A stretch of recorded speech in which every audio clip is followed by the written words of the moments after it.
హైదరాబాద్లో వర్క్ చేస్తున్నాడు. ఈ క్రమంలో మరో మహిళతో వివాహేతర సంబంధాన్ని పెట్టుకున్నాడు. అయితే భర్త వ్యవహారంపై అనుమానం వచ్చిన భార్య పద్మజ అతడితో గొడవపడడం మొదలుపెట్టింది. దీంతో భార్యను ఎలాగైనా అడ్డు తొలగించుకోవాలని స్కెచ్ వేశాడు కిరణ్. యూట్యూబ్లో ఎలా చంపాలో వీడియోను చూసి విషాన్ని ఆన్లైన్లోనే ఆర్డర్ పెట్టుకున్నాడు. భార్యకు విషాన్నిచ్చి నిద్రపోయాక దిండుతో గొంతు నులిమి చంపేశాడు. గుండెపోటుతో భార్య చనిపోయిందని నమ్మించే ప్రయత్నం చేయగా బాధితురాలి తల్లి ఫిర్యాదు మేరకు పోలీసులు కేసు నమోదు చేశారు. అయితే పోలీసుల విచారణలో అసలు విషయం వెలుగులోనికి వచ్చింది.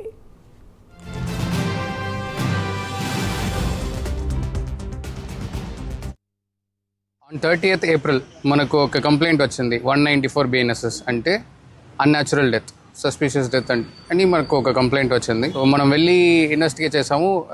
విక్టిమ్ డిసీజ్డ్ ఎవరంటే బద్రిపల్లి పద్మజాని, 31-year-old లేడీ, మ్యారీడ్ లేడీ, పిల్లలు ఉంది. అండ్ ఇనిషియలీ మనం వెళ్ళి ఆన్ స్పాట్కి వెళ్ళి చూసాము. అప్పుడే మనకు 1-2 కంప్లైంట్స్ వచ్చింది, ఇన్ఫర్మేషన్ వచ్చింది. ఇది డౌట్ ఉంటుంది, సస్పిషన్స్ ఉంటుంది, ఇది న్యాచురల్ డెత్ కాదు అని. Immediately we require the body, మనం పోస్ట్ మార్టంకు పంపాము. అక్కడ పోస్ట్ మార్టంలో మనకు 1-2 క్లూస్ దొరికింది. On the base of those clues మనం మళ్ళీ ఇన్వెస్టిగేట్ చేసాము. అప్పుడు మనకు ఈ అమ్మాయి, డిసీజ్డ్ అమ్మాయి హస్బెండ్ మీదే మనకు డౌట్ వచ్చింది, బద్రిపల్లి కిరణ్ కుమార్. సో ఇన్వెస్టిగేట్ మళ్ళీ చేసినప్పుడు we collected all technical evidence, call data records, WhatsApp search history అందరూ చూసిన తర్వాత మనకు వీ గాట్ ద ట్రూత్.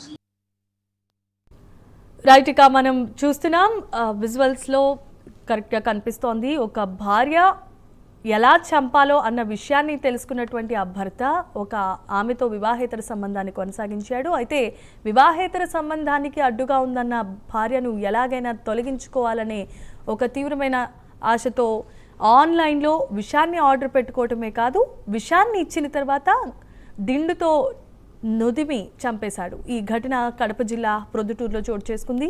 ఇదే అంశానికి సంబంధించి మరిన్ని అప్డేట్స్ మా కరెస్పాండెంట్ సుధీర్ అందిస్తారు. సుధీర్, చెప్పండి.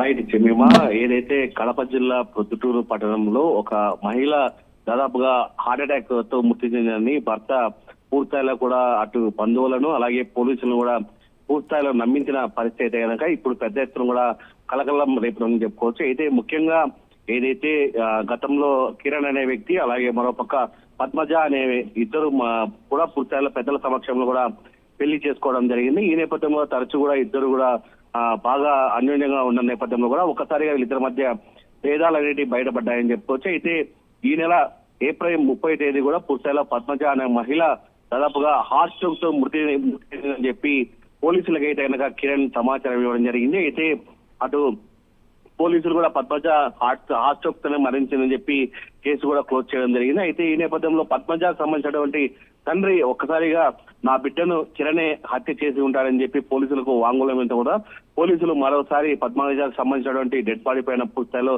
పోస్ట్ మార్టం నిమిత్తం కూడా ఒక సంచలన నిజాన్ని కూడా బయటపెట్టడం జరిగింది. అయితే కిరణ్ దాదాపుగా ఒక మెడికల్ రేప్ ఉన్నాడు. కిరణ్ అయితే కనుక పూర్తిస్థాయిలో కూడా పద్మజాని హతం చేయాలనే నేపథ్యంలో కూడా ఏదైతే గూగుల్ ద్వారా సెర్చ్ చేయడం జరిగింది. అంటే ఒక వ్యక్తిని ఎలా చంపాలి ఏంటన్న దానిపైన కూడా ఏదైనా సంబంధించినటువంటి డ్రగ్స్ అలాంటివి ఉన్నాయా అని చెప్పి గూగుల్లో సెర్చ్ చేయడం జరిగింది. ఆ నేపథ్యంలో కూడా గూగుల్ సంబంధించినటువంటి ఒక యాప్ ద్వారా కూడా దాదాపుగా 80,000 రూపాయలు పెట్టి ఏదైతే ఒక డ్రగ్స్ సంబంధించినటువంటి మందును కూడా తెప్పించడం జరిగింది. ఆ మందును తెచ్చి పద్మజాకి ఇచ్చి దాదాపుగా ఆమె స్పృహలో కోల్పోయిన తర్వాత కూడా ఆమె ముఖం మీద దిండు పెట్టి చంపడం జరిగింది. అయితే పూర్తిలో పోలీసులు అటు డాక్టర్లు కూడా ఏదైతే పోస్ట్ మార్టం నిమిత్తం కూడా ఇవి నిజాలు బయటపడడం జరిగింది. మరోపక్క మనం చూసుకోవచ్చు డిఎస్పీ కూడా మీడియా సమావేశం నిర్వహిస్తూ కూడా దీంట్లో కీలక వ్యాఖ్యలు చేయడం జరిగింది. అయితే ఏదైతే పద్మజ దాదాపుగా ఆ అమ్మాయి శరీరం లావుగా ఉందంటూ ఆ అమ్మాయికి దాదాపు తిండి పెట్టలేని పరిస్థితుల్లోనే తను చంపేశాడు. ఆ అమ్మాయి రోజువారీగా కూడా దాదాపుగా తింటుంది.